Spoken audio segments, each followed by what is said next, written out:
Tourist visa के related है कि how to get Canada tourist visa का कनाडा का जो टूरिस्ट वीज़ा हम कैसे हासिल कर सकते हैं विदाउट एनी रिफ्यूज़ल के विदाउट एनी 179 बी एक्ट के बगैर किसी 179 बी एक्ट लगे हम कनाडा का टूरिस्ट वीज़ा फ्रेश पासपोर्ट के ऊपर जो है कैसे हासिल कर सकते हैं। इसके मैं 2 तरीके आप लोगों को बता रहा हूँ। First thing is group tour में अगर हम ज्वाइन करते हैं तो ग्रुप टूर में रीज़न ये होती है कि 99% चांस जो होता है वो कनाडा का जो वो होता है वीज़ा जो अप्रूव होता है और 1% चांस होता है रिफ्यूजल का। और अगर मैं बात करूं वैसे अगर हम कहते हैं कि हमने ग्रुप टूर नहीं करना, हमने ग्रुप टूर जी हम लोग नहीं करना चाहते, हम लोग सिंगल इंडिविजुअली तौर पे जो है वीजा अप्लाई करना चाहते हैं तो उसमें भी आपके 99% चांस होते हैं। बट उसमें आपके डॉक्यूमेंटेशन जो है वो मजबूत होने चाहिए। उसमें क्या क्या डॉक्यूमेंटेशन होनी चाहिए, आपके प्रॉपर्टी डॉक्यूमेंट्स होने चाहिए, आपके व्हीकल के ओनरशिप होने चाहिए, क्या टाइज है आप लोगों के पास, क्या होम कंट्री के साथ आपके टाइज क्या, you will come back in Pakistan, क्या आप लोग जो है वहां पे जाके पॉलिटिकल साइलम नहीं करेंगे, वहां पे जाके आप अपना सियासी पनाह नहीं लेंगे। कनाडा का सबसे बड़ा इशू ये होता है,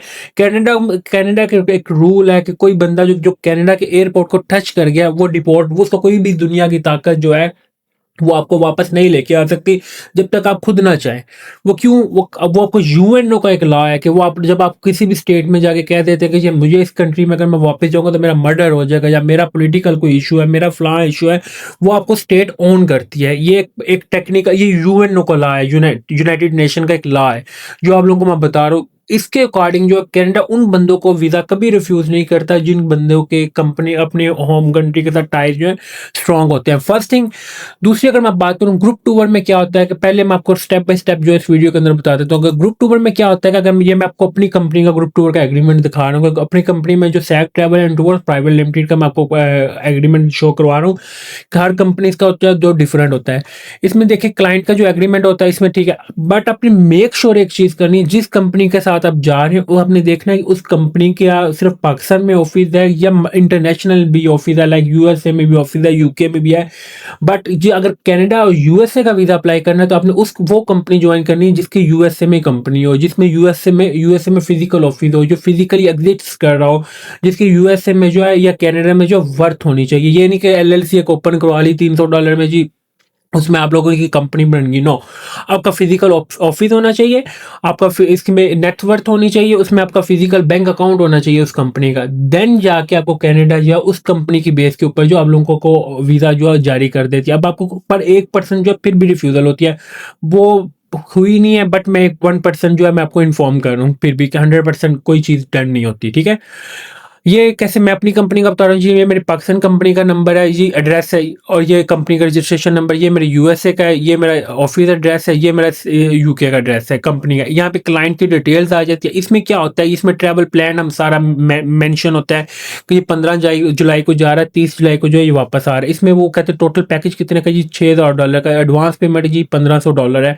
वह payable at the time of booking. पे इसलिए ये payable at the time of booking होती है कि इसमें आपका सारा वीजे का जो है प्रोसीजर जो स्टार्ट होना था। आफ्टर जब आपका वीजा मिल जाता है उसके बाद आप लोगों ने जो है $4,500 जो पे करना, तो उसके बाद आप लोगों की बुकिंग। हाँ, आपको एक मैं चीज बता दूं कि हम लोग जो है आप लोगों को जब रूम लेके जाते हैं, ग्रुप टूर में क्या होता है 3 बंदे जो है उसमें होते हैं एक ग्रुप के अंदर जी, एक रूम के अंदर ये 3 बंदे होंगे। यहाँ पे जो मेरी कंपनी का जो ग्रुप होता है इसमें एक रूम में एक बंदा होता है। ये मैं वादिया कर रहा हूँ। और इसमें जो टिकट होती है ये कॉन्वे नहीं होती, बिजनेस होती है। ये भी मैं आपको बता रहा हूँ। पर ये टाइमली जो है हम इसको क्लोज इसलिए कर देते हैं उसके अकॉर्डिंग।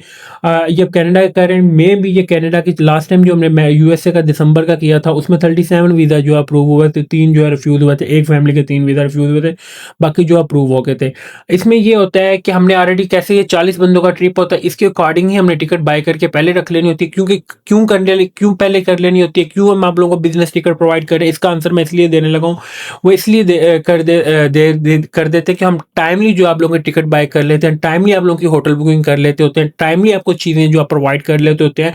क्योंकि एट द टाइम जब वीजा हम हमारा ट्रेवल का टाइम आता है तो हमें इशू ना आए। इन केस आपको उस टाइम 15 जुलाई में आप लोगों का वीजा जो अप्रूव हो जाता है दिसंबर में, अब आप लोगों का इशू आता है कि सर हमने जो है ट्रैवल नहीं कर सकते जुलाई में, जब ट्रैवल कोई मेडिकल इमरजेंसी बन गई, कोई दूसरी इश्यूज बन गई, आप लोग हमें रिटर्न में एप्लीकेशन दे देते हैं, उसमें आप लोगों का जो है हम लोग ऐड करके आपको ग्रुप से जो आउट कर देते हैं। अब ऐसा नहीं कि हम आप लोगों का वीजा कैंसिल करवा देते हैं। वीजे हाँ, एक चीज मैं आपको बता दूं, आपके जितनी पासपोर्ट की एक्सपायरी होगी वीजा उतनी देर का होगा। जो हमारी रिस्पॉन्सिबिलिटी होगी 15 दिन की होगी ये टूर ड्यूरेशन के अकॉर्डिंग। इसमें 4 नाइट टोरंटो होती है, 2 night Niagara false, 3 night Ottawa, 3 night Montreal, 1 night cubic city, 1 night Vancouver. ठीक है, इसमें टोटल एडवांस पेमेंट $1500 होती है, जो पेएबल आपने एट अ टाइम, अगर आप लोगों का वीजा लगा आप लोगों ने देन आपने पे नहीं करना है, अगर आप उसके अगर नहीं लगा तो देन आपने जो है ये पे करना है, अगर वीजा लगा तो आपने $4500 जो है पे करना है, जिसके अंदर टिकट और सारी सारी होटल बुकिंग और आपका सारी ईच एंड एवरीथिंग, इसमें अकोमोडेशन जो ब्रेकफास्ट जो है इंक्लूड होता है, ईच एंड एवरीथिंग जो है इंक्लूड होता है। Advance payment and refund policy जो है मेंशन होती है इसके अंदर। वीजा एंड डॉक्यूमेंटेशन क्लाइंट की रिस्पॉन्सिव ग्रुप ट्रैवल पॉलिसी होती है। Responsibilities of the company shall provide service including airline ticket, hotel booking, transportation and group management as per the package.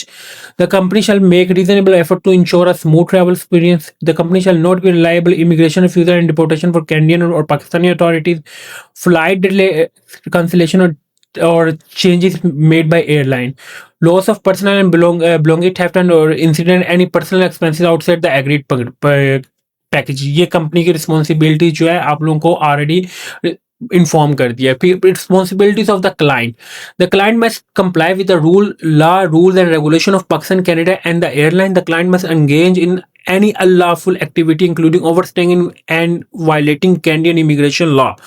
The client must respect group rule, follow the instruction the tour manager and cooperate throughout the journey. The any misbehavior, misconduct or illegal action will be shall be the sole responsibility of the client. ये 6वें और 7वें point के ऊपर base के ऊपर आप लोगों का visa मिलता है। क्यों मिलता है?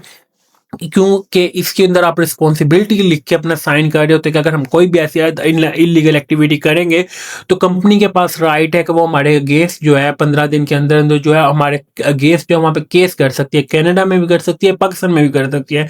कभी ऐसा हुआ नहीं है, किसी बंदे ने भी, अगर एक दो बंदे ने भी करने की कोशिश नहीं की, मैं अगर बात करूँ, और अगर कोई करने की कोशिश करेगा तो उसके अगेंस्ट जो है इलीगल एक्शन हो जाता है। ये बार बार कह रहा हूँ, ये रिस्पॉन्सिबिलिटी हम 15 दिन की लेते हैं, आपके होल वीजे की नहीं लेते। ये अब 10 साल की हमारी अब रिस्पॉन्सिबिलिटी है। बट मैंने लीगल एक्शन एंड पेनल्टीज ये भी आप देखें इसमें। If a client tempt to skip the group or overstay in Canada, जब ये कनाडा इमिग्रेशन जो है इसको देखता है और कहता है कि कंपनी जो है इसके अगेंस्ट एक्शन ले रही है, कस्टमर जो है इसमें अपना रीड करके इसके ऊपर अपना सिग्नेचर किए हुए हैं, डेट दिए हुए हैं, ठीक है, डेट है, सिग्नेचर है, उसकी कंपनी के ऊपर कस्टमर की जो अपने अपने हाथ से फिल की हुई है डिटेल, इट्स मीन कि ये राइट टूरिस्ट है। ये कोई ऐसा नहीं है कि इसने जाके पोलिटिकल साइलम लेना, पोलिटिकल पनाह लेनी। ये एक रीजन होती है, कनाडा का सबसे आसान तरीका होता है। दूसरी चीज क्या होती है कि हाँ, अगर आप लोगों के पास सिंगल कर रहे हैं, सिंगल इसमें आप लोगों को क्या होता है, ग्रुप टूर में आपको प्रॉपर्टी डॉक्यूमेंट्स नहीं चाहिए होते, व्हीकल डॉक्यूमेंट्स नहीं चाहिए होते, होम कंट्री के साथ इतने टाइज के जो अपने डॉक्यूमेंट्स आप लोगों के पास मोस्टली नहीं होते, वो इतना मसला नहीं करता। बट अगर आप सिंगल अप्लाई कर रहे हैं उसके लिए ये मैं अगर एक डॉक्यूमेंट आपको बताने लगूँ, proof of ties of to home country 179B को हमने पहले डिफेंड करना है। इसमें प्रॉपर्टी ओनरशिप आपके पास होनी चाहिए, फैमिली की FRC तो आप ऑलरेडी सबके हैं, बीवी बच्चे हैं। अगर आप सिंगल है तो आपके पेरेंट्स होते हैं। जॉब और बिजनेस लिंक, अगर आप इतनी जिस कंपनी में जॉब कर रहे हैं, इट इज मल्टीनेशनल कंपनी और नॉट, फर्स्ट थिंग ये होनी चाहिए। अगर आप बिजनेस कर रहे हैं तो क्या आपका बिजनेस जो है वो मल्टीनेशनल लेवल पे कर रहा है या पाकिस्तान के अंदर इतना है कि आप लोग अगर आप लोगों को वहां पे रुकने की जरूरत नहीं है, आप वहां पे जाकर पनाह नहीं लेंगे, आप लोगों को इतनी इन आउट है, आपकी FBR में टैक्स रिटर्न में इतने ऐसे डिक्लेयर्स हैं, ये चीजें सारी डिक्लेयर करेंगे तो देन जाके आप लोगों को इंडिविजुअली जो है वीजा मिल रहा है। पर बैंक स्टेटमेंट की अगर मैं बात करूँ 1 मिलियन भी होगा आपकी बैंक में स्टेटमेंट में तो आप लोगों का वीजा जो है अप्रूव हो जाता है। Thank you for watching YouTube channel को सब्सक्राइब लाजमी करें ताकि आपको डेली बेसिस के ऊपर कनाडा एंड US और एंड अदर कंट्रीज की जो लेटेस्ट अपडेट प्रोवाइड करता हूँ। फिर भी इसके रिलेटेड आप लोगों की क्यूरी हो तो you will comment in this video. I hope I will answer as soon as possible. Thank you for watching. अल्लाह हाफिज़।